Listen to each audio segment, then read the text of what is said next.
Morning students. ಕಳೆದ ಒಂದು ತರಗತಿಯಲ್ಲಿ ನಾವು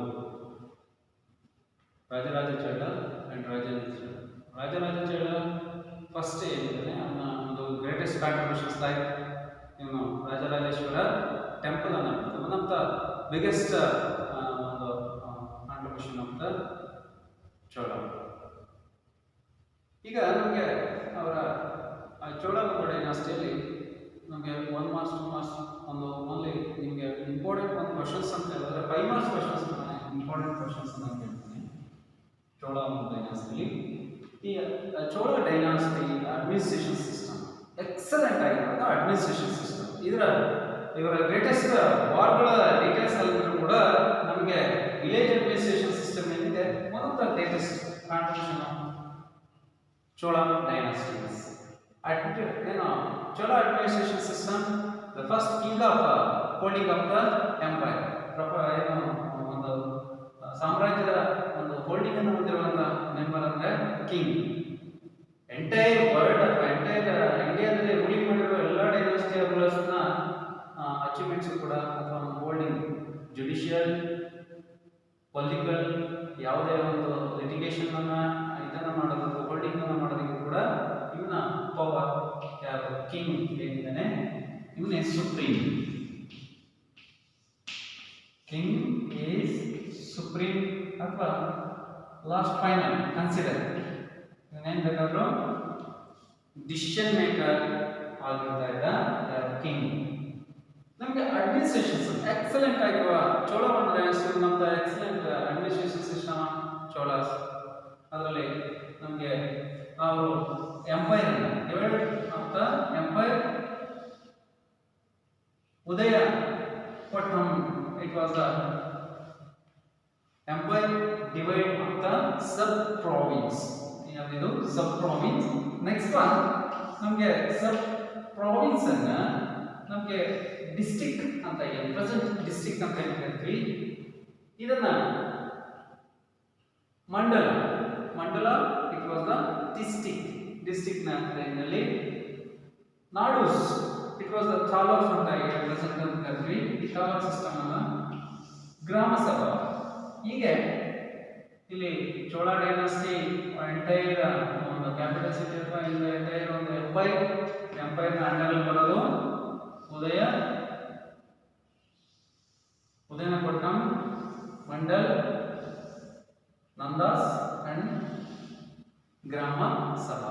ಹೀಗೆ ಕಂಪ್ಲೀಟ್ ಆಗಿದ್ದ ಒಂದು ಅಡ್ಮಿನಿಸ್ಟ್ರೇಷನ್ ಸಿಸ್ಟಮ್ನ ಒಂದು ಗ್ರಾಮ ಅಂತಲ್ಲಿ ನಾವು ಅದನ್ನು ಕರಿತೀವಿ. ಯಾಕೆಂದರೆ ಇಲ್ಲಿ ಇದು ಬೇಸ್ ಗ್ರಾಮ ವಿಲೇಜ್ ಅಡ್ಮಿನಿಸ್ಟ್ರೇಷನ್ ಸಿಸ್ಟಮ್ ಎಲ್ಲಿಂದ ಸ್ಟಾರ್ಟ್ ಆಗ್ತದೆ ಎಂಟೈರ್ ವರ್ಲ್ಡ್ನ ಅಡ್ಮಿನಿಸ್ಟ್ರೇಷನ್ ಸಿಸ್ಟಮ್ ರೆವಿನ್ಯೂ ಕಲೆಕ್ಷನ್ ಇಲ್ಲಿ ಬಿಗಿನ್ ಆಗುತ್ತೆ ಅಂದರೆ ಈ ಗ್ರಾಮ ಸಭಾ ಇದು ಫಸ್ಟ್ ಇನಿಷಿಯಲ್ ಸ್ಟೆಪ್ ಅಥವಾ ಸ್ಟ್ರೆಂತ್ ಆಫ್ ಅಡ್ಮಿನಿಸ್ಟ್ರೇಷನ್ ಸಿಸ್ಟಮ್.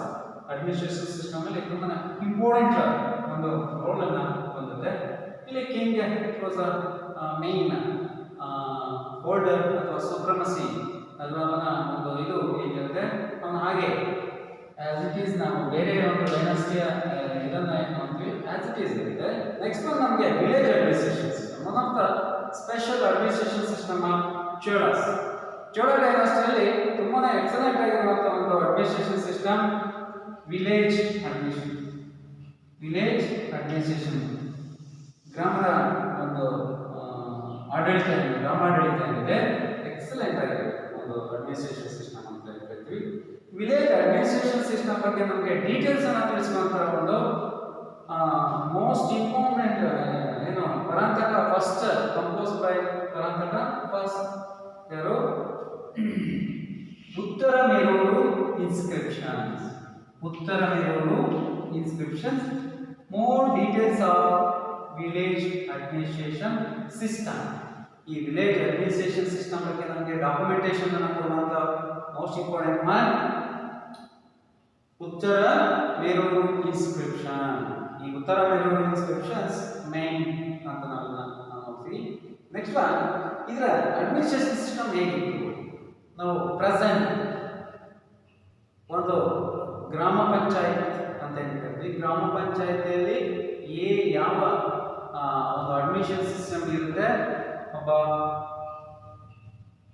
ಗ್ರಾಮ ಸಭೆಯ ಸದಸ್ಯ, ಗ್ರಾಮ ಪಂಚಾಯತಿ ಸದಸ್ಯ ಇರ್ತಾರೆ. ಆ ಗ್ರಾಮ ಪಂಚಾಯತಿ ಸದಸ್ಯರಿಗೆ ಒಬ್ಬರು ಚೇರ್ಮನ್ ಅಂತ ಕೂಡ ಇರ್ತಾರೆ. ಅದರ ನಂತರ ಅಲ್ಲಿಂದ ಸ್ಟಾರ್ಟ್ ಆಗುತ್ತೆ ಪೊಲಿಟಿಕಲ್ ಅಥವಾ ಅಡ್ಮಿನಿಸ್ಟ್ರೇಷನ್ ಸಿಸ್ಟಮ್ ಅಂತ ನಾವು ಕರಿತೀವಿ. ಅದೇ ರೀತಿ ಆಸ್ ಇಟ್ ಈಸ್ ಸಿಸ್ಟಮ್ ಅನ್ನ ಈ ಚೋಳಪುರ ಡೈನಾಸ್ಟಿಯಲ್ಲಿ ನಾವು ನೋಡ್ತೀವಿ. ಚೋಳ ಡೈನಾಸ್ಟಿ ಅದಕ್ಕೆ ಎಕ್ಸಲೆಂಟ್ ಆಗಿರುವಂತ ಅಡ್ಮಿನಿಸ್ಟ್ರೇಷನ್ ಸಿಸ್ಟಮ್ ಅಂತ ನಾವು ಕರಿತೀವಿ. ಈ ಒಂದು ಇದರಲ್ಲಿ ಚೋಳ ಡೈನಾಸ್ಟಿ ಅಂದ್ರೆ ನಮ್ಮ ಪೊಲಿಟಿಕಲ್ ಕೇರಿಯರ್ ನೋಡೋದಿಲ್ಲ, ಫಸ್ಟ್ ನೋಡೋದಾದ್ರೆ ಅಡ್ಮಿನಿಸ್ಟ್ರೇಷನ್ ಸಿಸ್ಟಮ್ ಅಲ್ಲಿ ವಿಲೇಜ್ ಅಡ್ಮಿನಿಸ್ಟ್ರೇಷನ್ ಎಕ್ಸಲೆಂಟ್ ಆಗಿರುವಂತ ಅಡ್ಮಿನಿಸ್ಟ್ರೇಷನ್ ಸಿಸ್ಟಮ್ ಅಂತ ಕರಿತೀವಿ. ನಮಗೆ ಈ ಒಂದು ಸಿಸ್ಟಮ್ ಹೇಗಿತ್ತು, ನಾವು ಪ್ರೆಸೆಂಟ್ ಹೇಗೆ ಗ್ರಾಮ ಪಂಚಾಯತಿ ಸದಸ್ಯನನ್ನ ಎಲೆಕ್ಟ್ ಮಾಡ್ತೀವಿ, ಸದಸ್ಯನನ್ನ ಆಯ್ಕೆ ಮಾಡ್ತೀವಿ, ಅದೇ ರೀತಿ ಇದು ಕೂಡ ನಾವು ಮಾಡ್ತೀವಿ. ಹೇಗೆ ಅಂತ ಹೇಳಿದ್ರೆ ಎಲೆಕ್ಷನ್ ಸಿಸ್ಟಮ್ ಅನ್ನ ಕಂಡಕ್ಟ್ ಮಾಡಲಾಗ್ತಾ ಇತ್ತು. ಆ ಎಲೆಕ್ಷನ್ ಕಂಡಕ್ಟ್ ಹೇಗಿರುತ್ತೆ ಅಂದ್ರೆ ಇದು ನಾವು ಈ ಕುಡುವಲಾಯಿ ಒಂದು ಸಿಸ್ಟಮ್, ಲಕ್ಕಿ ಡ್ರಾ ಮೂಲಕ ಒಬ್ಬ ಮೆಂಬರ್ ಅನ್ನ ಸೆಲೆಕ್ಟ್ ಮಾಡಲಾಗ್ತಿತ್ತು. ಯಾವ ರೀತಿ ಸೆಲೆಕ್ಟ್ ಮಾಡಲಾಗ್ತಿತ್ತು, ಅವತ್ತಿಗೆ ಆತ ಎಲಿಜಿಬಿಲಿಟಿ, ಅವನು ಯಾರಾದರೂ ಒಬ್ಬ ಚಿಲ್ಡ್ರನ್, ಒಬ್ಬ ಮಗುವಿನಿಂದ ಲಕ್ಕಿ ಒಂದು ಚೀಟಿಯನ್ನು ಹಾಕಿ ಚೀಟಿಯನ್ನು ಎತ್ತುವುದರ ಮೂಲಕ ಈ ಒಂದು ಗ್ರಾಮ ಪಂಚಾಯತ್ ವಿಲೇಜ್ ಅಡ್ಮಿನಿಸ್ಟ್ರೇಷನ್ಸ್ ಒಬ್ಬನನ್ನು ಎಲೆಕ್ಟ್ ಮಾಡಲಾಗ್ತದೆ. ಅಲ್ಲಿ ಒರಿಯಂ ಅನ್ನುವ ಒಂದು ಸಿಸ್ಟಮೆಟಿಕ್ ಅನ್ನು ಕೂಡ ನಾವು ನೋಡ್ತೀವಿ. ಈ ಒರಿಯಂ ಅಂತಲೂ ಕೂಡ ಇದನ್ನ ಕರೆಯಲಾಗ್ತದೆ. ಈ ಒರಿಯಂನ ಸಿಸ್ಟಮ್ ನಲ್ಲಿ ನಾವು ಈ ಲಕ್ಕಿ ಡ್ರಾನ ಮೂಲಕ ಸಪರೇಟ್ ಆದ ಒಂದು ಯೂನಿಟ್ ಆದ ಅಡ್ಮಿನಿಸ್ಟ್ರೇಷನ್ ಸಿಸ್ಟಮ್ ಅನ್ನ ನೋಡ್ತೀವಿ. ಆನ್ಯುವಲ್ ಕಮಿಟೀಸ್, ಇದು ಎಷ್ಟು ವರ್ಷಕ್ಕೆ ಒಂದು ಎಲೆಕ್ಷನ್ ಅನ್ನ ನೀಡಲಾಗ್ತಾ ಇತ್ತು ಅಂದ್ರೆ 1 ಇಯರ್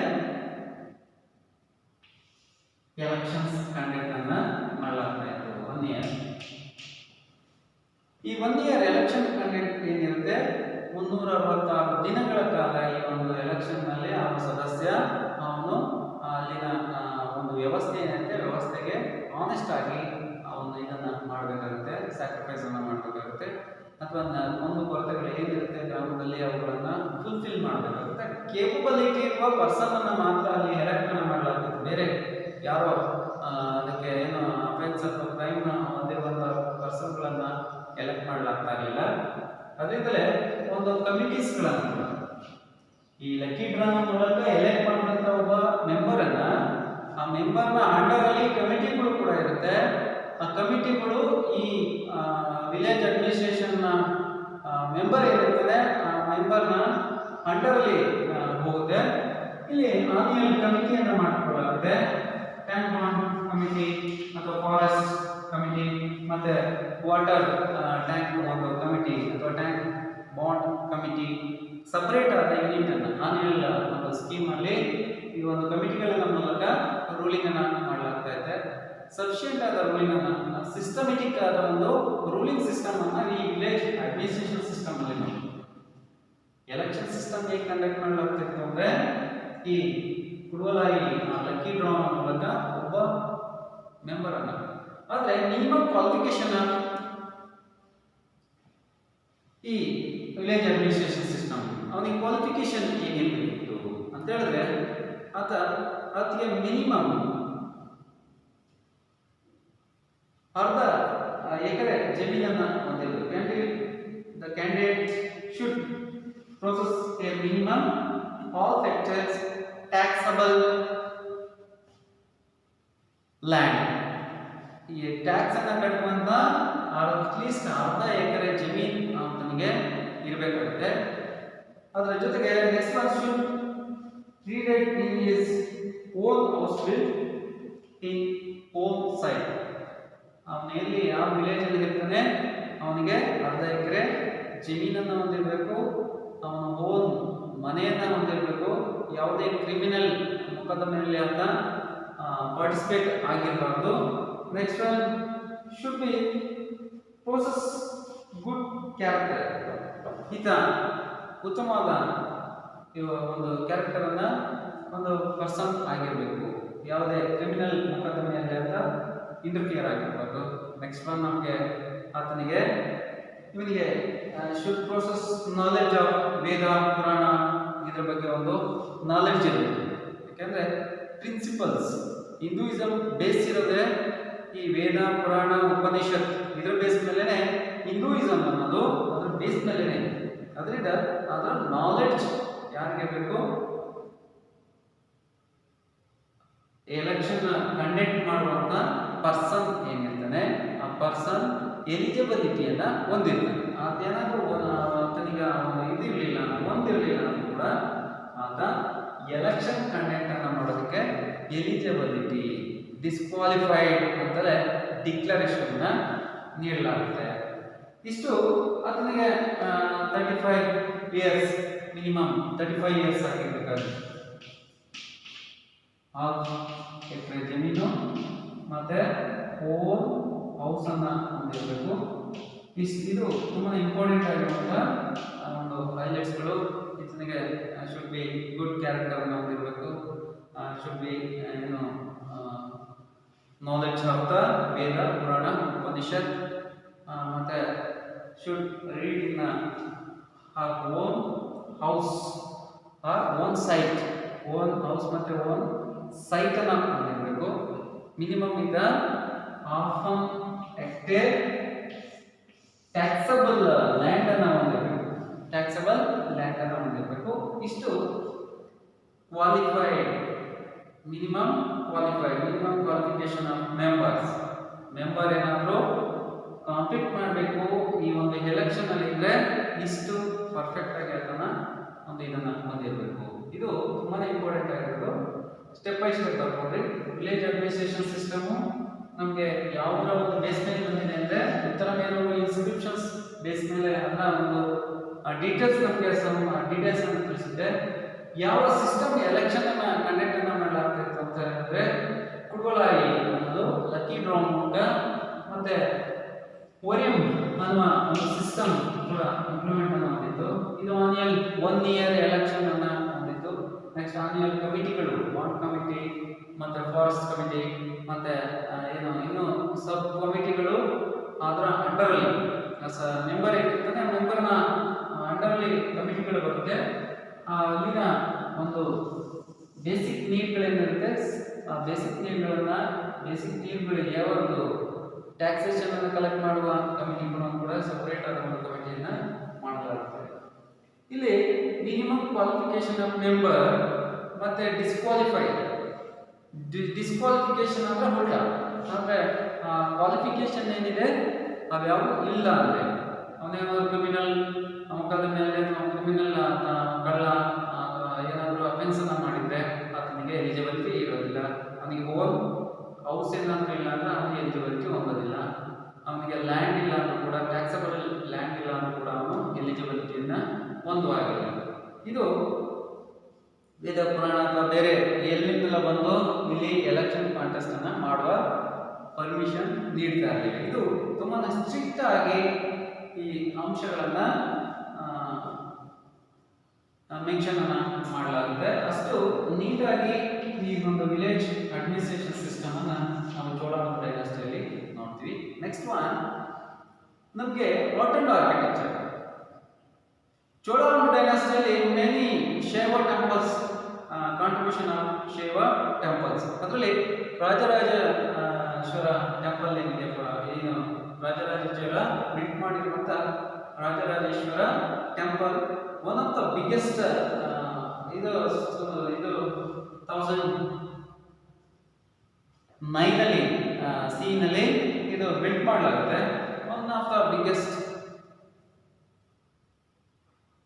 ಟೆಂಪಲ್ ಅಥವಾ site Chola site of the ಒಂದು ಬಿಗ್ಗೆಸ್ಟ್ ಅಥವಾ ಲಾರ್ಜೆಸ್ಟ್ ಕಾಂಟ್ರಿಬ್ಯೂಷನ್ ಅನ್ನ ನೀಡಲಾಗುತ್ತೆ. ಇದೇ ಪಾಪ್ಯುಲಾರಿಟಿ ಹೊಂದಿರುವಂತ ಅದರ್ ಶೈವ ಟೆಂಪಲ್ಗಳನ್ನ ಮೇನಿ ಶೈವ ಟೆಂಪಲ್ ಸೌತ್ ಇಂಡಿಯಾದಲ್ಲಿ ಚೋಳ ಬಿಲ್ಡ್ ಮಾಡಿರುವಂತ ಟೆಂಪಲ್ಸ್ಗಳನ್ನ ನೋಡಿದ್ರೆ ಮೆಜಾರಿಟಿ ಚೋಳ ಅಂತ ಹೇಳಿದ್ರೆ ಶೈವಿಸಮ್ನ ಫಾಲೋಯರ್ಸ್ ಆಗಿರ್ತಾರೆ.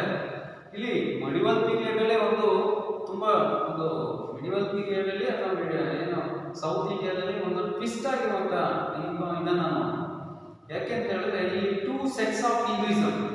2 ಸೆಟ್ಸ್, ಒಂದು ಶೈವಿಸಮ್ ಸೆಕೆಂಡ್ ಒನ್ ವೈಷ್ಣವಿಸಮ್. ಇವೆರಡು ಕೂಡ ಕ್ಲಾಶ್ ಆಗುತ್ತೆ. ನಾವು ಒಂದು ಕ್ಲಾಶ್ನ ಒಂದು ಡೀಟೇಲ್ಸ್ ಅನ್ನ ನಾವು ನೋಡ್ತೀವಿ. ಇಲ್ಲಿ ರಾಮಾನುಜಾಚಾರ್ಯರು ಅಂತ ಹೇಳ್ತಾರೆ. ರಾಮಾನುಜಾಚಾರ್ಯರು ತಮಿಳುನಾಡಿಂದ ಇಲ್ಲಿ ಏನು ಇದಕ್ಕೆ ಬರುವಂತ ಇಂಟೆನ್ಷನ್ ಅಲ್ಲಿ ಓಡಿ ಬರ್ತಾರೆ. ಯಾಕಂದ್ರೆ ಅಲ್ಲಿ ರಾಜ ಕುಲೋತ್ತುಂಗ ಇವರನ್ನ ಏನು ವೈಷ್ಣವರಾಗಿರೋದ್ರಿಂದ ಈತನಿಗೆ ಹಿಂಸೆಯನ್ನು ಕೊಟ್ಟು ಆತನಿಗೆ ಟಾರ್ಚರ್ನ ಕೊಡ್ತಾರೆ. ಅವನ್ನ ಏನು ಸಾವಿಗೆ ಎದುರಿ ಅವರು ಹೊಯ್ಸಳ ರಾಜ್ಯದ ವಿಷ್ಣುವರ್ಧನ ಆಸ್ಥಾನಕ್ಕೆ ಇದನ್ನ ವಿಜಿಟನ್ನು ನೀಡಲಾಗುತ್ತೆ ಅಥವಾ ಅಲ್ಲಿಗೆ ಓಡಿ ಬರಲಾಗುತ್ತೆ. ಆಶ್ರಯವನ್ನ ವಿಷ್ಣುವರ್ಧನ ನೀಡಲಾಗುತ್ತೆ. ಇದರಿಂದ ಒಂದು ಹಿಸ್ಟ್ರಿಯಲ್ಲಿ ನಾವು ನೋಡ್ತೀವಿ. ನೆಕ್ಸ್ಟ್ ಒಂದು ಇದರಲ್ಲಿ ಹೊಯ್ಸಳ ಡೈನಾಸ್ಟಿಯಲ್ಲಿ ರಾಮಾನುಜಾಚಾರ್ಯರ ಡೀಟೇಲ್ಸ್ ಅನ್ನ ನಾವು ನೋಡೋಣ. ಅದು ಒಂದು ಬೆಸ್ಟ್ ಎಕ್ಸಾಂಪಲ್. ಅವರ ಮುಂದಿದ್ದಂತೆ ರಾಮಾನುಜಾಚಾರ್ಯರು ಕರ್ನಾಟಕಕ್ಕೆ ಓಡಿ ಬರ್ತಾರೆ. ಬರೋ ಉದ್ದೇಶ ಅಂದ್ರೆ ಅಲ್ಲಿನ ರೂಲರ್ ಏನಾಗಿರ್ತಾನೆ ಶೈವಿಸಮ್ನ ಫಾಲೋಯರ್ಸ್ ಆಗಿರ್ತಾನೆ. ಆದ್ರಿಂದ ಅವನ ಟಾರ್ಚರ್ ಅನ್ನ ತಡೆಯೋ ಪರದಲ್ಲಿ ಏನು ಮಾಡ್ತಾನೆ, ಕರ್ನಾಟಕದ ಹೊಯ್ಸಳ ಡೈನಾಸ್ಟಿಯಲ್ಲಿ ಆಶ್ರಯವನ್ನ ಮೇಲುಕೋಟೆಯಲ್ಲಿ ಆಶ್ರಯವನ್ನ ಪಡಿತಾನೆ. ಇಷ್ಟು ನಮಗೆ ಚೋಳ ಡೈನಾಸ್ಟಿಯಲ್ಲಿ ವಿಲೇಜ್ ಅಡ್ಮಿನಿಸ್ಟ್ರೇಷನ್ ಸಿಸ್ಟಮ್ ಇದೆ. ಇದು ಡೆಫಿನೆಟ್ ಆಗಿ ನೀವು ಅದನ್ನ ನಾನು ಟೆಕ್ಸ್ಟ್ ಬುಕ್ ಅಥವಾ ನೋಟ್ಸ್ ಬರೀ ಟೆಕ್ಸ್ಟ್ ಬುಕ್ ನಾನು PDF ಮಾಡಿ ನಾನು ಕಳಿಸ್ತೀನಿ. ತುಂಬ ಇಂಪಾರ್ಟೆಂಟ್ ಆಗಿದ್ದು 100% ನಿಮ್ಗೆ ಆನ್ಯಲ್ ಎಕ್ಸಾಮಲ್ಲಿ ತುಂಬ 100% ಕ್ವಶನ್ಸ್ ಅಂದರೆ ಯಾವುದು ವಿಲೇಜ್ ಅಡ್ಮಿನಿಸ್ಟ್ರೇಷನ್ ಸಿಸ್ಟಮ್ ಇಷ್ಟಿರುತ್ತೆ. ನೆಕ್ಸ್ಟ್ ಒಂದು ಕ್ಲಾಸಲ್ಲಿ ನಿಮಗೆ Vardhana and early Chalukya, Vardhana and early Chalukya ಇದೆಲ್ಲ 5 ಮಾರ್ಕ್ಸ್ ಕ್ವಶನ್ಸ್ಗಳು ಪ್ರೈಸ್ ಆಗಿದೆ. ಅಲ್ಲಿ ಅರ್ಲಿ ಚಾಲುಕ್ಯ ಪುಲಿಕೇಶಿ ಬಗ್ಗೆ ನಿಮಗೆ ಒಂದು 10 ಮಾರ್ಕ್ಸ್ ಕ್ವಶನ್ಸ್ ಇರುತ್ತೆ. ಅದನ್ನು ಬಿಟ್ಟರೆ ನಿಮ್ಗೆ 5 ಮಾರ್ಕ್ಸ್ ಕ್ವಶನ್ಸೇ ಒಂದೊಂದೇ ಟಾಪಿಕ್. ವರ್ಧನ ಅಂದರೆ ಹರ್ಷವರ್ಧನ, ನಿಮಗೆ ಲೇಟರ್ ವಿಕ್ರಮಾದಿತ್ಯ 6th ಬರ್ತಾನೆ. ಏನು ನಿಮಗೆ ಪುಲಿಕೇಶಿ ಬಗ್ಗೆ ನಿಮಗೆ ಬರೀ ಅವನ ಡೀಟೇಲ್ಸ್ ಅನ್ನು ತಿಳ್ಕೊಂಡ್ರೆ ನಿಮಗೆ ಎಂಟೈರ್ ಸಿಲೆಬಸ್ಸಲ್ಲಿ ಅವನ ಚಾಪ್ಟರ್ಲ್ಲ ಯೂನಿಟಲ್ಲಿ ನಿಮಗೆ ಏನೋ ಅಷ್ಟನ್ನು ನೀವು ನೋಡ್ಕೊಳ್ಳಿ. ನಿಮಗೆ ಈಸಿಯಾಗಿ ನೀವು ಆನ್ಸರ್ನ ಬರೀಬೋದು.